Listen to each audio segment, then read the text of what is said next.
What inspired me to join the Army? Originally, I needed money to go to school. I decided to enlist into the National Guard. And so from there, I had money to pay for my tuition, and then I ended up joining ROTC and then commissioned to be officer in 2010. I joined the military as I wanted to be the first female in my family to be in the military. As well, I wanted my little cousins, my uncles, my aunts, and everybody else to have something to look up to. I wanted to make sure that down the generations, they have this motivation that came from me for them to be successful. For 498 CSSB, Victory 6 year. And I joined the Army because it was a calling that I had for my faith. I believe that it's worth supporting our country, to defend and to preserve the freedom that I received and to continue with the future generations. So it's very personal that I continue to serve for my family and for what I believe in.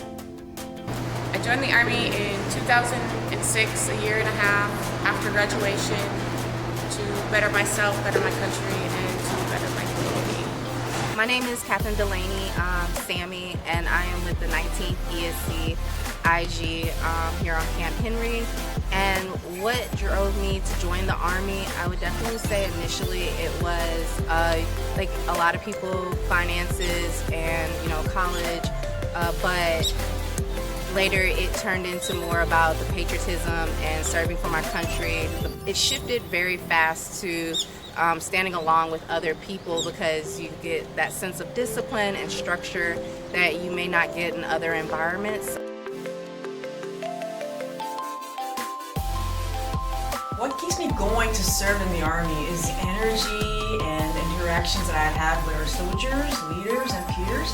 Every morning I wake up saying, I'm going to do a great thing. Start with a PT, start getting the adrenaline kicked in. And so the Army keeps us healthy, spiritually, mentally, and physically. And the interactions that we have with others really pumps me up. And the fact that we get to meet new people from different backgrounds and to learn from them and to grow myself has been a very positive thing for me. Originally, before, I had kids, it was just that fire and determination that I had just to keep going, to see if I could make a career out of the Army. And now, moving forward, 11 years, my kids are the ones that keep me going to stay in the Army. I continue to better myself, and for my kids, they play an important role in my career. They always go home and it's always a good thought or a good feeling after I leave work. It's not giving up and doing it for my family. So hopefully I'm inspiring other people to want to join the Army. And my mom joined the military, so I definitely followed after her. And it seems as me as an officer that other people I can look up to them as some type of leadership, and they're like, I'm setting the example of a person, a woman in the uniform.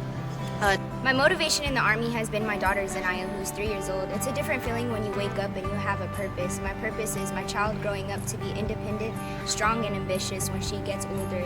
In the future, I want her to know that the world's hers, and anything that she wants to touch, it's for her.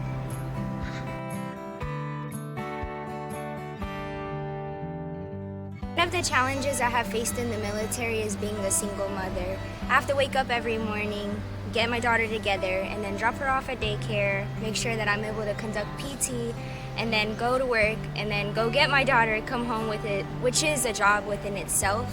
And also being away from your kid when you're in the field, or as of now, I'm away from my kid for a year, it gets challenging. And wanting to provide the best future for them, but being away and missing out on milestones has been a challenge for me, but I tell myself every day that it's for the greater good. The difference between your counterparts, males and females, but the leaders that I've come across have been very transparent, and I don't see that they judge me differently because I'm a woman. But sometimes I think just our own internal thoughts and insecurities may sometimes think that we're being treated differently, but leaders have definitely provided mentorship and guidance that allow me to push through adversity and to be resilient along the way. I got hurt on my first duty station from an airborne jump, and so I fractured my foot. And so with that, I had multiple surgeries throughout my career, and I've had to kind of adapt to how I do physical fitness. So all of my key leader positions just coming in there brand new, and people not knowing you. You have to kind of like prove yourself, and then like once I had to prove myself, then I gained that trust with the leadership that I work with.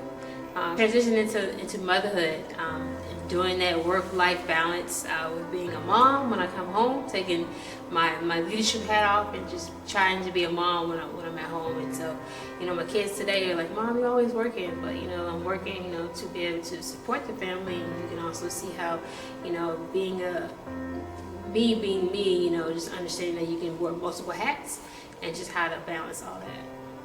As a women leader in the Army, I found challenges and turned them to opportunities. At first, I was a little afraid, and I realized learning from my peers and others that were better at it, I was able to work through them, be humble about it, learn from them and their strengths so I could continue to be stronger.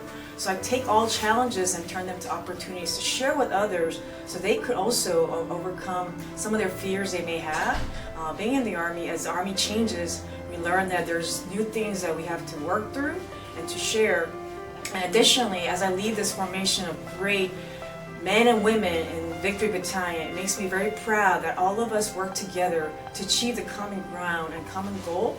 Whether we have weaknesses or strengths, we're able to overcome them and fill the gaps that we have across the formation.